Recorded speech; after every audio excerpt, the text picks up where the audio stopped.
Belə bir suala baxaq. Deməli, bizə nə deyir? 27-ci sualda verib bizə A bərabərdir 12 üstü 223 vurulsun 7 üstü 56 üstə gələnsin 19 üstü 25. Bizə deyir ki, bunun sonuncu rəqəmini tapın. Mən bundan əvvəlki videolarda ədədin sonuncu rəqəminin tapılma qaydasını izah etmişəm.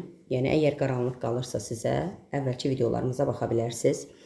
Baxırıq birinci 12 üstü 223-ün sonuncu rəqəmini tapmağa. Nə edirdik? Qüvvəti bölürük 4-ə. 223-ü böldük 4-ə. Bizə qalıq maraqlıdır. Qalıq neçədir? 3. Nə edirdik? Ədədin axırıncı rəqəminin qüvvəti şəklində yazırıq. 2 üstü 3. Deməli, ədədin sonuncu rəqəmi neçə imiş? 8. 7 üstü 56-ya baxırıq.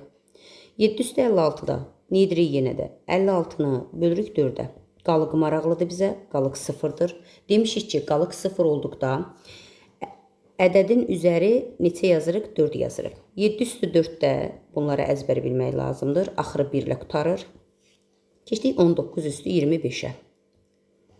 Yenə də eyni qaydada 25-i bölürük 4-ə. Qalıq bizə maraqlıdır. Qalıq 1-dir. Yazırıq 9 üstü 1. Bu da neçə elədir? 9. Gətirib yazırıq yerinə. Deməli, 8, bu ədədin axırı 8-dir. Vurulsun. Nə olacaq? Deməli, bunun axırı 1-dir. Üstə gəlinsin, bunun da axırı 9. Bizə sonuncu rəqəm lazımdır. Alt-alta vuran zaman 8-i 1-ə vuracaqdır, düzdürmü? Deməli, bu hasilin axırı 8-dən bitəcəkdir. Bu da 9-dan. Üst topladıq. Topladıqda isə 8 9 gəldi. Neçə elədi? 7. Deməli, A bərabərdir 12 üstü 223 vurulsun 7 üstü 56 üstə gəl 19 üstü 25-in sonuncu rəqəmi neçə imiş? 7.